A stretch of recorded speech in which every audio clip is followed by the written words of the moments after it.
Saya akan mencoba highlight beberapa hal yang penting yang menarik dari US dan apa yang kita bisa pelajari termasuk bagaimana statistik terkini dari Amerika Serikat.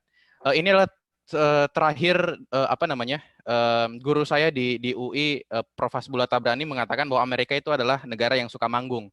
Jadi kalau dilihat negara yang suka manggung itu artinya kalau kalian melihat jumlah, kalau kita lihat dari gambar yang sebelah kiri itu ada garis yang berwarna coklat, itu adalah garis jumlah kasus harian yang bertambah terus di Amerika.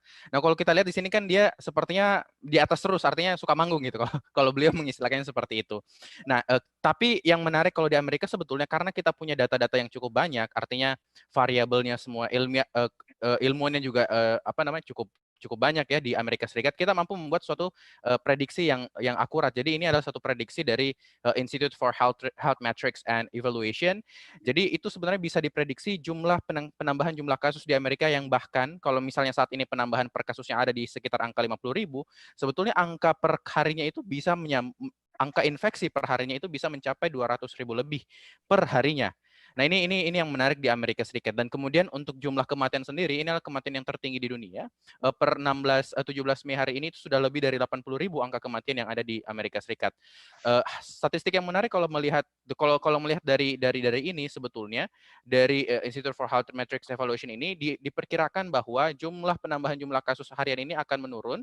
Kalau kemarin kita memprediksinya sebenarnya puncak pandeminya di ada 14 sampai 18 April, dia akan turun menurun terus sampai di Agustus. Jadi harapannya begitu Agustus nanti di 2020 jumlah penambahan kasusnya itu sudah mulai sangat rendah sehingga infeksinya dapat dikontrol dengan baik. Tapi ini lagi-lagi melihat dinamika nanti, apakah nanti dengan adanya reopening Amerika kemudian ada second wave dan segala macamnya itu akan mempersulit penurunan kurva seperti ini. Nah, yang di tabel sebelah kanan adalah ini yang menurut saya statistik yang jarang sekali kita bisa prediksi dan sulit sekali kita bahasakan adalah statistik kebutuhan jumlah tempat tidur, ventilator di fasilitas kesehatan. Nah, kalau di Amerika Serikat itu memang karena data yang cukup baik, kemudian prediksi. Jadi kebutuhan ini bisa dilihat dari prediksi karena kita tahu ada berbagai riset bilang dari 5% kemudian yang terkena ada 5% yang dirawat dan segala macam sehingga kita butuh ICU sekian. Di Amerika Serikat itu bisa memprediksi jumlah ICU dan jumlah kebutuhan ventilator dan ini agak-agak sulit kalau kita mau memproyeksikan ini di Indonesia. Cuman ini menjadi satu titik yang penting bahwa hal ini perlu kita evaluasi ke depannya. Nah, berikutnya adalah respon kebijakan awal tentang COVID-19. Ini pernah saya dulu kita sampaikan, cuman saya tidak ingin membahas banyak di sini. Yang sangat penting yang ingin saya lihat adalah bahwa sebetulnya kalau kita bandingkan respon antara jumlah kasus pertama hingga munculnya respon nasional yang sangat sigap itu justru lebih cepat Indonesia kalau dari Amerika Serikat. Di Amerika Serikat, kasus pertama itu muncul di 20 Januari, sementara pembentukan National Task Force atau gugus tugasnya di Amerika itu stay at home order ya atau penyelenggaraan PSBB yang suatu movement restriction order yang sangat penting pada pengendalian infeksi ini itu justru di bulan Maret. Jadi kurang lebih ada 1 bulan lebih jarak antar muncul kasus pertama kemudian muncul stay at home. Tapi kalau kita lihat di Indonesia, jarak antara sebenarnya muncul kasus pertama dengan kemudian ke penyelenggaraan PSBB dan segala macam itu tidak begitu jauh dengan Amerika Serikat. Nah, berikutnya ini saya dari berbagai hal saya ingin coba resumekan 3 hal yang saya pelajari betul dari Amerika Serikat ini. Yang pertama adalah respon dari kepemimpinannya. Ini adalah survei dari ABC News. Jadi di Maret awal itu kurang lebih 54% orang itu disapprove dengan presiden, dengan cara penanganan presiden. Nah, kemudian setelah beberapa minggu kemudian justru orang yang approve dengan cara Trump karena memang setelah itu Trump kan membentuk National Task Force, kemudian dia guide industri besar untuk bisa produksi berbagai macam ventilator. Nah, itu kemudian approval-nya naik. Nah, begitu masuk di April, karena makin nonsense apa yang dibicarakan oleh pemimpinnya, kemudian disapproval-nya kembali naik. Nah, apa hal-hal yang membuat dia naik adalah pertama, Trump memang mengandalkan ahli. Jadi pembentukan National Task Force itu ada Dr. Fauci yang sangat terkenal di sana dan segala macam. Cuman di satu sisi, begitu sudah National Task Force-nya mengatakan A, begitu beliau konferensi pers sendiri mengatakan B. Nah, ini yang membuat kemudian rakyat di Amerika kemudian bingung. Beberapa ahli melihat bahwa kepemimpinan presiden di Amerika itu adalah kepemimpinan yang sifatnya narsisistik, yang mengatakan seperti ini. kita negara yang sangat beruntung karena kita mampu menekan kurang dari 60 ribu. I think we are very good if we keep the case under 60,000. Jadi hal-hal yang seperti itu yang ditunjukkan oleh presiden. Mungkin di satu sisi yang ingin dilihatnya, yang ingin ditunjukkan adalah kemampuannya untuk memberikan pesan negatif. Cuma di sisi lain banyak orang yang rational thinking di Amerika yang menyatakan tidak seperti itu sebetulnya.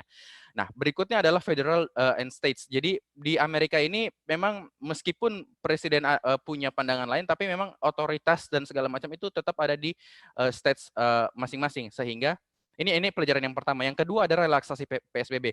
Ini yang sangat saya sedikit agak kecewa ketika misalnya dari sisi pemerintah merilis di Indonesia, maksud saya di Indonesia merilis relaksasi PSBB itu semua yang dikeluarkan adalah indikator-indikator waktu ekonomi yang pasti, restoran buka kapan, ini buka kapan, dan segala macam, tapi tidak melihat rationing-nya dari sisi kesehatan, bahwa kalau melihat planning-nya di Amerika Serikat, pertama, prinsip ketika misalnya reopening atau prinsip relaksasi data-driven.